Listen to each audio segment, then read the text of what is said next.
Hey, babe. What are we doing? Well, the Chevrolet broke. It didn't really break, okay? It's actually been a really good vehicle, but it turned on an airbag light, and today we're going to figure out why. Okay. Hopefully fix it for $0. Ooh, I like that. It's unlikely, but we're going to try. Free 99. Should I come over? Put that on there. Alright, so go in there, and then... Look, it says service airbag. I gotta service the airbag. It has a button. It has an on button. I don't know how to service the It has airbag. a button. It does. It's for the headlights, kiddo. Watch this, Griffin. Is it loud? Want to do that again, Griffin? Yeah. All right. Honk the horn, kid. Come on, you can do it. Gotta press hard. Right, Whoa. Too much, way too much. Now you sound like an angry driver. We're gonna use the Top Don Ultra Diag. I love this thing. Okay. Griffin. Hold on, let's see how Stella's doing. The most important star of the show. Plug this thing into there. And then, Plug it into turn. yeah, I got to do that. And it's gonna take a minute for this to boot up. Stella, what are you getting into? Covered in mud. You really... Oh, hey, that scared me. Stella. All right, well, we only have one fault code here, and that's for the remote door lock. But what's interesting is all of the modules that it scanned, the SRS module did not show up here. So that verifies, we'll try this one more time. That verifies that we have no comm with the SRS module. Let's try live data. It's gonna say no communication. I guarantee it. I'd put money on it at this point. Unable to communicate with the control unit. So next we have to go check the connector, make sure we have our powers and grounds. I suppose we should look at fuses first. Time to be a detective. Inspector Berg. There's my completely stock engine. There's nothing done to it except for the cam and long tubes and gears and tune. The engine is gone. No, it's there. You silly goose. You just can't see it, Engine's Griff. here. Yeah. Engine's here. Uh-huh. Oh no, I need a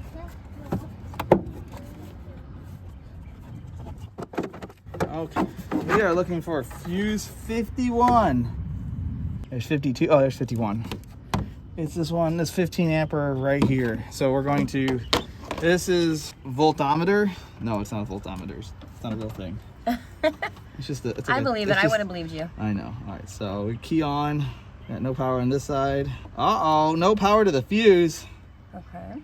All right, so we have no power to the fuse, which means that I got to look at the wiring diagram and figure out why. Let me make sure my key's still on. That could make a difference. Key is still on. No power to the fuse. Okay.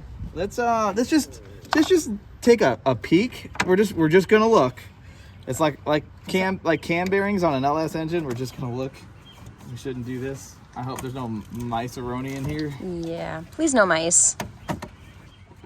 Oh, stuff is happening inside. Is it good stuff? I don't know. I just wanted to look underneath. It's because I disconnected a whole bunch of stuff underneath here. I just wanted to see if there's any issues at all that I could like put my eyes on. And I don't see any signs of mice Thank you. or mices. I don't see anything here. The next step is to go look at the wiring diagram. Let's get this back in here for right now. I just want to do a visual inspection. I'll go look at the wiring diagram so we can figure out where that fuse gets its power from, and then go test that. Okay. Oh boy. What do we have here? Nice light show. Oh, let's see where I was going. So, I got the wiring diagram pulled up, and it looks like there's two fuses for this in the fuse box underneath the hood. So we're gonna check those first. Okay. Tester here. It's a little warm in here. Yeah. Almost like I just drove it in. Look at this. We have fuse 40 and fuse 45. So there's 40. Let's look at that one first. Let's see. 40 is, okay, it's this 10 amp one right here. I'm going to key on, and then we'll see if we got power on both sides of the fuse. Let's ground it right here at the battery. It's very convenient. There's 40. Let's see if I can find the screen. Well, we got a blown fuse already. There's 12 volts there. Oh, nope. It's got power here. So it's got power at fuse 40. So now we got to do 45 over here. Uh-oh. All right, we have power on that side of the fuse. Is it really just a blown fuse? But why is it blown? All right, it's a 15. Let me get something to pull that out with. What usually causes that? Something that overloads the circuit. I don't know why. Let's see, so she's 45. I hope it doesn't pop as soon as I put another one in. Like get some needle nose pliers. It could pop as soon as I put another fuse in, and that would be bad. It is a 15. All right, so we're gonna replace this fuse. Blown? Yeah, sure enough, she popped. I went to my stash of fuses. Let's see, we'll blow another one as soon as I put it in. Oh, I heard a ding in there. I was gonna say, what was that noise? I never know if a noise is good or bad. The airbag light's off, so that's happy. Oh, nice. If it's just a fuse, there's nothing that simple in my life. Right? Let's get the scan tool out and see if I have codes. See if I have communication. All right, we're gonna do a system scan. We're just gonna see how upset the entire car is. Doesn't have that. What do the different colors mean? Blue means it scanned it, and the gray means that it's not equipped. Okay. The one that I'm interested in, where's the SDM? SDM is the airbag mod. So how the powertrain, how it's red? That's normal. Oh. All the colors of the lines are just the different colors Oh, okay. of that system. If these show up red, then it's abnormal. Got it. It's not telling me anything, it's just telling me it's scanned, and then once it's all done, then go through. It's still got one more down here. It might be two more down here. Okay, let's go with this. No DTCs. I don't believe that. I gotta figure out what they call the SDM on this thing. There it is. Enter.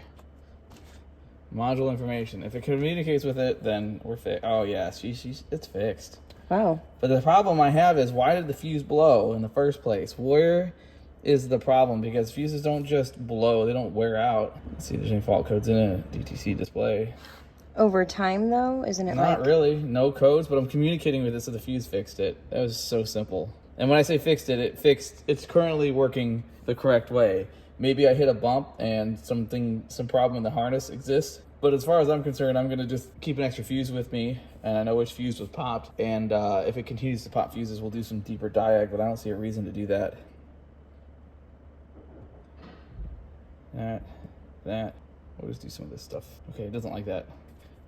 Driver's seat position sensor, rearward. Everything looks fine. I'm gonna hop in the passenger seat and see. I just wanna make sure this thing is communicating right. I'm sure this is a total waste of time. If it's sitting in here, we have occupancy detection. I think I just found a problem. What? It says communication error with vehicle ECU. Something just happened when I hopped in the passenger seat. See, I thought I had gotten lucky. Read fault code. See, now it's not communicating. I sat in it. It won't communicate now. Did it pop the fuse? I wonder if it popped the fuse. Let's look. It blew the fuse. When you sat in the... When I sat in the passenger side, it blew the fuse. That's... So let's go ahead and pull the fuse. Let's replace the fuse. I got more fuses than this thing can blow, so I'm not really worried about how many we go through. Let's verify this. So now I'm going to replace the fuse. Let's pop it in my hand here. Let's see here. Yep, it just blew the fuse. Okay. So now we don't have it fixed. You spoke too soon. Yeah, I wonder why that is. Let me go get some more 15 amp fuses. I'll come back and we'll look at some wiring stuff. You can't run me out of 15 amp fuses. Oh, wow. We're set. Yep. I'm going to key off, and then I'm going to replace the fuse, and then we'll see if it pops when I key on. Okay. All right. Ooh, it blew the fuse with the key out. Okay, we're on to something now. Let's take the key all the way out of it. I'm going to close it, and we're going to try it one more time, because I got enough fuses, I don't really care. I have a lifetime supply of fuses. Pop the fuse. Okay. Blows the fuse without the key in it. So, I have a sneaking suspicion this might be bad. Here's the wiring diagram. It's blowing fuse 45, which is this one here.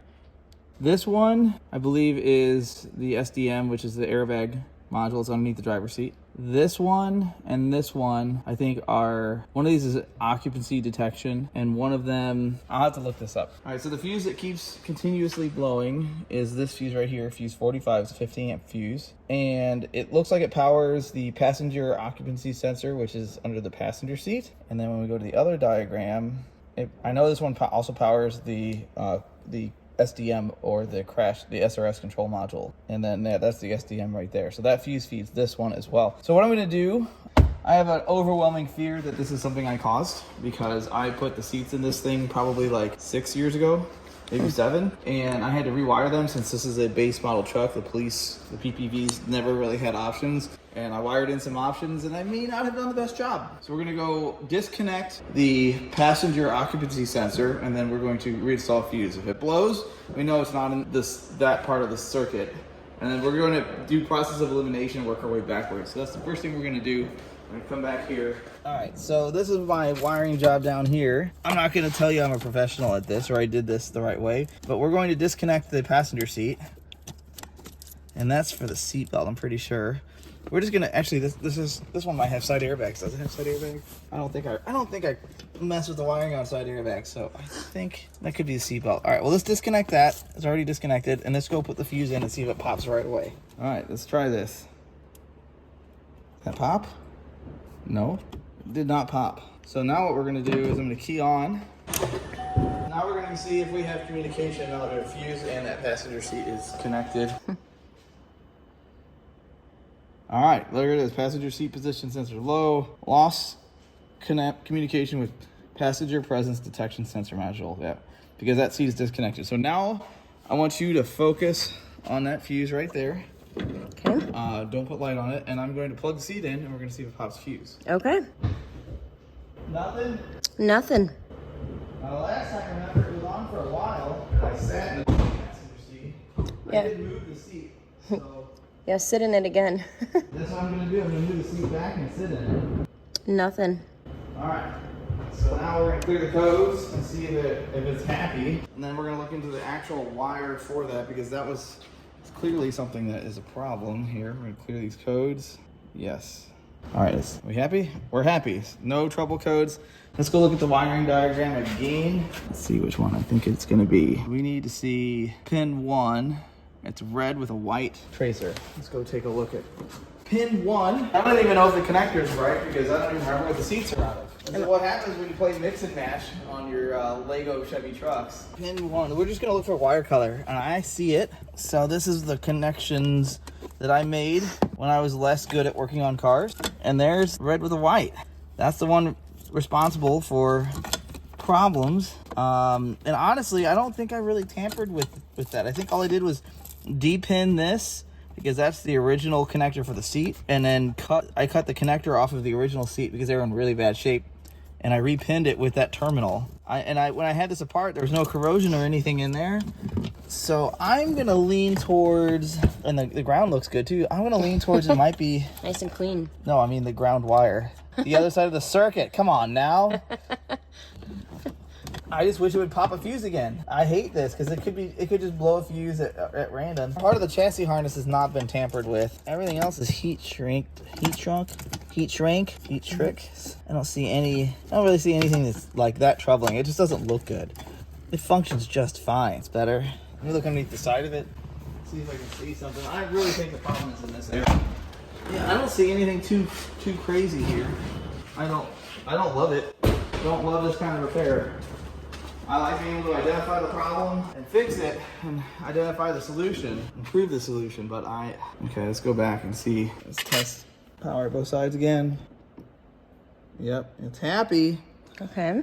The wiggle test fixed it, or that module is temperamental, but without it really popping fuses, I don't really want to go any farther. It's not fixed, at least it doesn't feel like it's fixed. I guess temporarily. It's fixed, it's working, it doesn't mean it's fixed. Airbag light is off. Okay. So, I don't know. I just wanted to pop fuses again, because it went through a handful of fuses. Yeah. And that, I know that wire really well, because I remember now, when I did this 6 years ago. Is it possible something was just loose? No, because anything that pops a fuse is a shorted circuit. That's the only way it overloads the fuse. Draws more than 15 amps, pops the fuse. So something loose, it usually generates an open circuit, which means it draws nothing.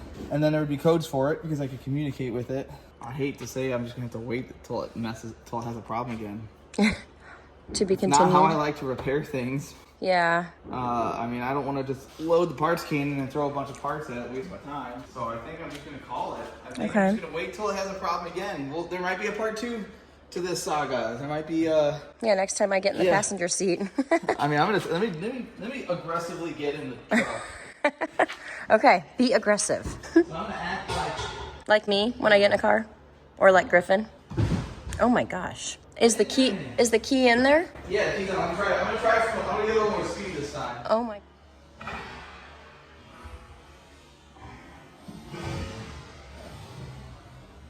Nope.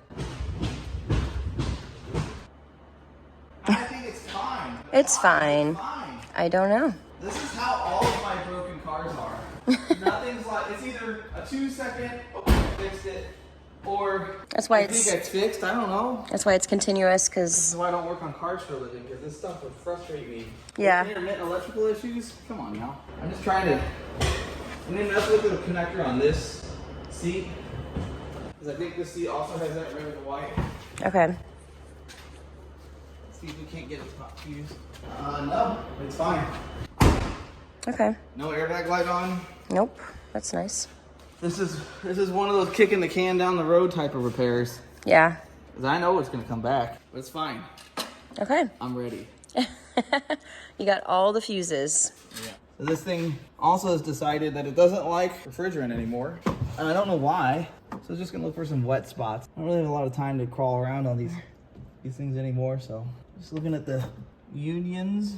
Oh, it looks like I got a tranny line. Can't remember which side's which. There's something seeping right there. I've replaced all the lines on this thing, but I've also put a ton of miles on it and had it for a long time, so I'm not surprised that there's another leak. It is a GM after all. I don't see anything wet there. I haven't really spent hardly any time working on this thing lately. Don't say that. You know what's gonna happen. Yeah, but I like working on this one. This is easy. It's not like some of the other stuff. I'm gonna pop this off and have a peek. Declip this.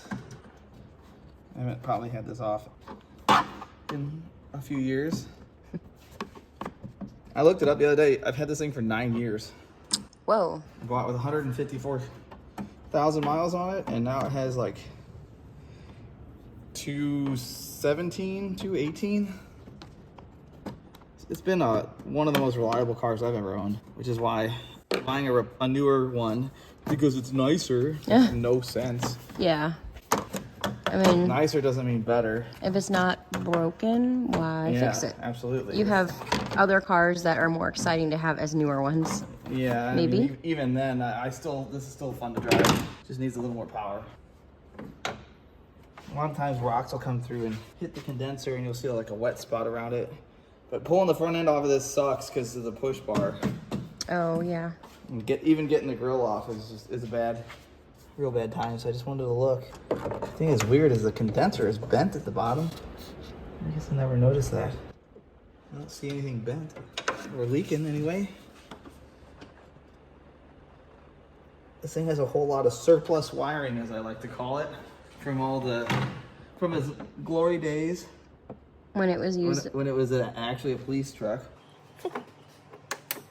Yeah, it's not wet up there. The common places they like to leak are up here and the condenser. The scary thing about that is all of this stuff is easy. The other place it could leak is in the dash, and that is not so easy.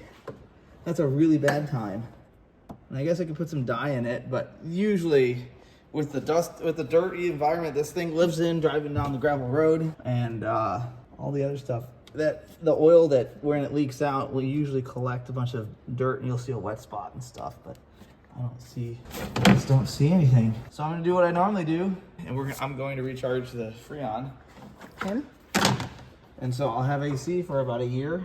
I don't see anything that's alarming. Oh, there's a strobe hanging out down there. This thing has all kinds of cool stuff that I've just never gotten into because I never had the front end off of it. As a typical car wife, like, you know what, strobe light. Yeah, it's one of the police wigwags or whatever they're Gotcha. called. So if I ever want to keep you really busy, just pour something in here that looks like it's leaking. Oh my God, don't do that. My cars are bad enough, don't do that. Just joking. Yeah. I don't really see it's not leaking. I just did those last year or 2 years ago. So I'm probably due for another set of those heater disconnects because those are really terrible. It is a little wet on this fitting here. I'll have to keep an eye on that. I don't have my caps, which is bad. I should get some caps from work. Everything else looks good under here. I don't see anything too alarming, so I'm gonna put it back together. Okay. Fill it full of Freon at my next convenient time, and probably just in time for it to get cold again. But at least my defroster will work. I just figured I'd look while it was in the garage. Yeah. Because he never spends time inside. Yeah. I guess it did this winter. I kept it out, or was it, yeah, it was this winter. I kept it out of all the junk outside because I had space in here before I drug home a bunch of cars I didn't need.